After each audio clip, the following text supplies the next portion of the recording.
S-400. Una vez símbolo del poder de un imperio, este famoso escudo fue presentado al mundo como una demostración de fuerza por el Kremlin. Con un alcance de hasta 400 kilómetros, este sistema, que afirmaba ser capaz de cazar incluso aviones furtivos, fue promocionado como una maravilla tecnológica que perforaba el cielo. Cuando se vendió a Turquía en 2017, causó cambios sísmicos en la política mundial y clavó un puñal estratégico en el corazón de la OTAN. Apodada la jugada maestra de Putin, esta venta fue el mensaje más audaz del Kremlin a Occidente. Somos lo suficientemente buenos para proteger incluso sus cielos, pero ahora las tornas han cambiado. El sistema que una vez fue motivo de orgullo se ha convertido en la mayor vergüenza del Kremlin. Moscú se vio obligada a acudir a la puerta de Ankara y susurrar: queremos recuperar los misiles que te vendimos. Esto no es solo un comercio, sino una admisión abierta de derrota militar, bancarrota tecnológica y una de las mayores retiradas estratégicas de nuestro tiempo. Y detrás de esta ruptura dramática se encuentran los ataques asimétricos y altamente precisos, extremadamente bien diseñados, de Ucrania. Rusia tenía aproximadamente 55 a 60 batallones de S-400 en su inventario previo a la guerra. Cada batallón tenía un promedio de 8 lanzadores, radares multifuncionales 92 N6E asociados, radares de alerta temprana 91 N6E y centros de mando y control. Esto significaba una red masiva que consistía en cientos de lanzadores, docenas de radares y vehículos de mando. En teoría, esta estructura formaba una de las redes de defensa aérea más densas e integradas del mundo. A pesar de sus recursos limitados, Ucrania apuntó al S-400 y lanzó una caza sistemática. Datos respaldados por confirmación visual de Oryx muestran que Ucrania ha destruido o deshabilitado al menos 5 batallones completos de S-400 hasta la fecha. No estamos hablando de un solo radar o lanzador siendo impactado, sino del desmantelamiento completo de la arquitectura integrada de un batallón entero, es decir, la eliminación completa de un escudo de defensa aérea en una sola área. Además, este costo no se limita a la pérdida completa de sistemas. Componentes críticos de muchas más baterías fueron alcanzados con ataques de precisión.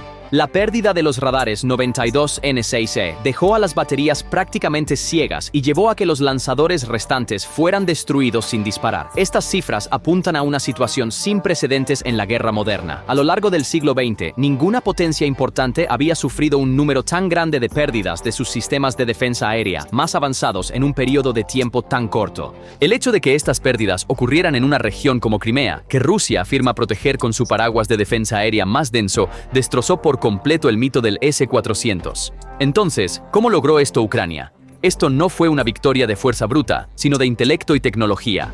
Ucrania implementó una estrategia en capas conocida como SEAD-DEAD, o supresión y destrucción de defensas aéreas enemigas. Esta estrategia funcionó como una sinfonía mortal. Primero, se enviaron al frente objetivos baratos y engañosos, es decir, drones señuelo. Los potentes radares de los S-400 tuvieron que activarse, es decir, encienden sus luces para detectar estos objetivos falsos. Sin embargo, en el momento en que un radar se activa, también revela su propia posición. Fue precisamente en este momento cuando drones de vigilancia, como el Bayraktar TB2 o la inteligencia satelital, detectaron la ubicación exacta de estos radares. En la segunda fase, misiles de largo alcance y alta precisión suministrados por Occidente fueron disparados a estas ubicaciones detectadas. Misiles balísticos ATACMS fabricados en Estados Unidos y misiles de crucero Storm Shadow Scalp fabricados por británicos y franceses atacaron el corazón de las baterías S-400, es decir, sus centros de mando y radares costosos con precisión quirúrgica.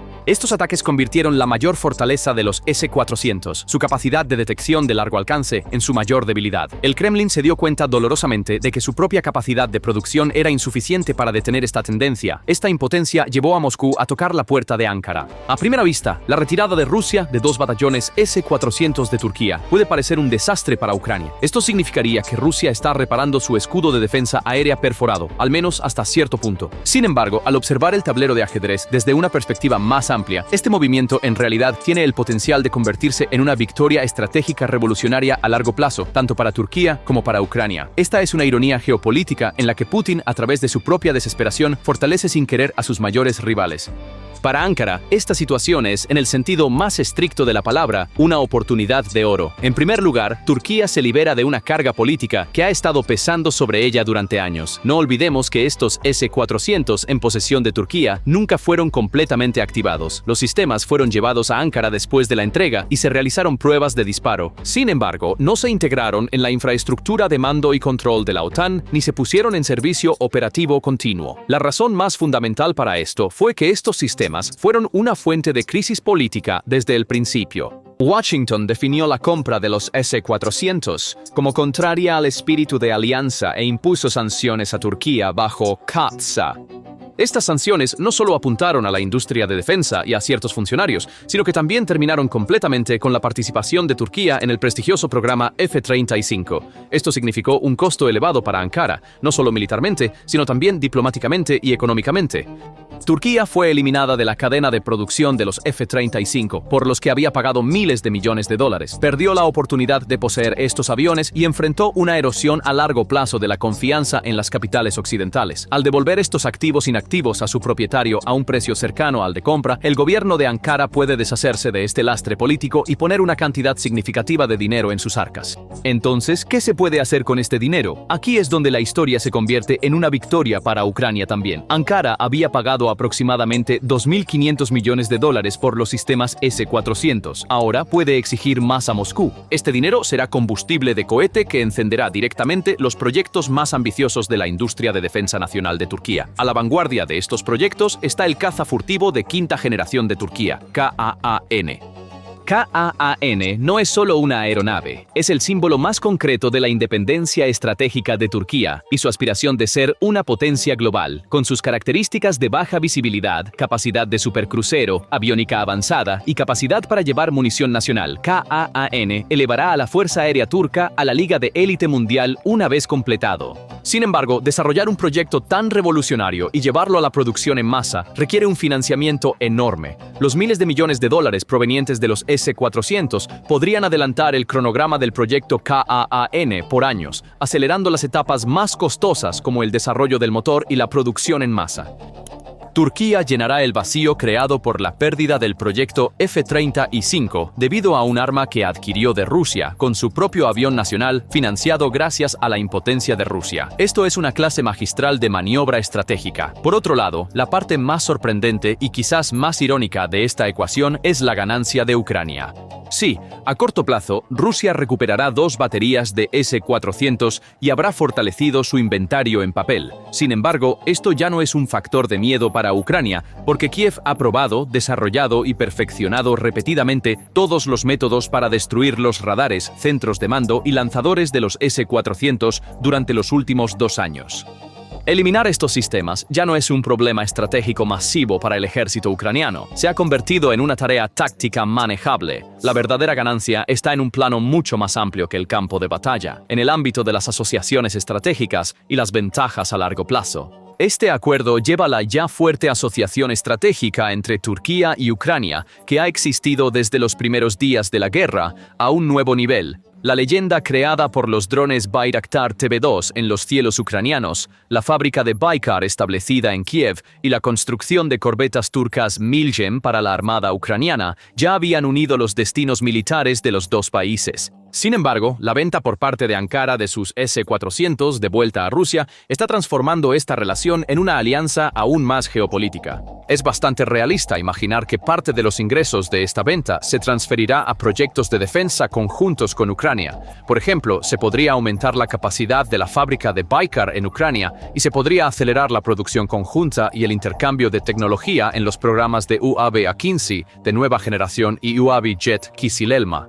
De hecho, la transferencia de las tecnologías de munición, sensores y radares de Turquía a Ucrania podría llevar la integración de la defensa aérea de Kiev a... Sin embargo, el verdadero gran premio para Ucrania está oculto al final de esta historia: los aviones de combate Kaan. El proyecto nacional de caza de quinta generación de Turquía, Kaan, podría ganar impulso gracias a esta venta. Ankara podría utilizar los ingresos para financiar la integración del motor, las pruebas del radar AESA y las líneas de producción en serie. Así, el Kaan podría entrar en servicio mucho antes de lo previsto. En este caso, Ucrania podría ser uno de los primeros clientes de exportación del KAAN. Esta posibilidad ya no es una fantasía lejana, sino una opción cada vez más realista, tanto militar como políticamente. Los jets furtivos de quinta generación que entren en el inventario de la Fuerza Aérea de Ucrania no solo cambiarán la ecuación de superioridad aérea, sino que también afectarán dramáticamente el curso general de la guerra. Porque KAAN fue diseñado como una plataforma capaz de superar incluso sistemas rusos como el S-400. Con su baja firma de radar, capacidades avanzadas de guerra electrónica y habilidades de guerra centrada en redes, la presencia de estos aviones patrullando los cielos ucranianos amenazaría constantemente las bases aéreas de Rusia en Crimea, las líneas de suministro en Donbass e incluso objetivos estratégicos dentro de la propia Rusia. En tal escenario, el Kremlin perdería su superioridad no solo en tierra, sino también en el espacio aéreo. La posibilidad de que Ucrania establezca una superioridad aérea permanente sobre Crimea y Donbass se convertiría en una verdadera pesadilla para Moscú. Y la parte más irónica, el financiamiento de esta pesadilla vendría indirectamente de las propias arcas de Rusia. Mientras el Kremlin paga a Turquía en desesperación, no podrá evitar que ese dinero se use para proyectos que aumenten la capacidad bélica de Ucrania. Este no es solo un momento militar, sino un momento histórico de venganza. Rusia habrá entregado a Ucrania la carta más letal del siglo XXI con sus propias manos. Gracias por ver. Gracias por ver.